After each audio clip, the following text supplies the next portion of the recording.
तुमचं GNM किंवा BSc nursing झालं असेल तर नर्सिंग ऑफिसर अशी पोस्ट असते एम्समध्ये तर किंवा रेल्वेमध्ये. तर याच्यासाठी तुम्हाला सॅलरी किती मिळते त्याची माहिती आपण या व्हिडिओमध्ये पाहणार आहे. त्यामुळे हा व्हिडिओ रील तुम्ही सेव्ह करा आणि तुमच्या मैत्रिणीला सुद्धा पाठवण्यास विसरू नका.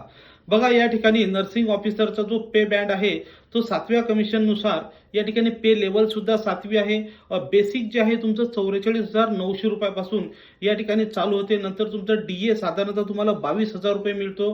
हाऊस रेंट अलाउन्स 5,000 ते 12,000च्या दरम्यान मिळतो सिटी पाहून. बॉम्बे असेल तर 12,000 मिळणार.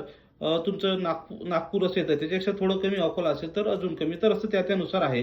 तुमचा ट्रान्सपोर्ट अलाउन्स सुद्धा तुम्हाला 4 ते 7,000 रुपये मिळतो आणि ग्रॉस सॅलरी जाते. तुमचं पहिलं पेमेंट 70 ते 80,000 रुपये त्या ठिकाणी जातं आणि तुमच्या हातातून 10 ते 15,000 रुपये तुमचे त्या ठिकाणी कट होतात आणि इन हँड तुम्हाला 60 ते 75,000 रुपये या ठिकाणी तुम्हाला मिळतात. तर असं या ठिकाणी तुमची काय आहे सॅलरी. याच्यासाठी तुम्हाला कोणकोणत्या सुविधा आहेत बघा. तुमचं NPS पेन्शन तुमचं कॉन्ट्रीब्युशन असते, तुमचं PF कॉन्ट्रीब्युशन असते, तुमचं प्रोफेशनल टॅक्स, तुमचं इन्कम टॅक्स, हे गोष्टी तुमच्या त्या ठिकाणी डिडक्ट होत असतात 10 ते 15,000 रुपये.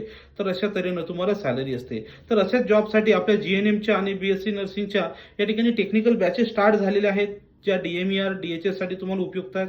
ज्यांना बॅचेस जॉईन करायचे असेल त्यांनी ताबडतोब 80 10 45 77 60 या नंबरवर संपर्क करून बॅचेस जॉईन करू शकता. Test series notes e book स्वरूपात उपलब्ध आहेत. आता येत्या काळामध्ये DMERची रेल्वेची इतर जाहिरात सुद्धा येणार आहे. तर तुम्ही ताबडतोब संपर्क करा, बॅच जॉईन करून घ्या आणि हा व्हिडिओ तुमच्या मैत्रिणीला पाठवण्यास अजिबात विसरू नका. थँक्यू.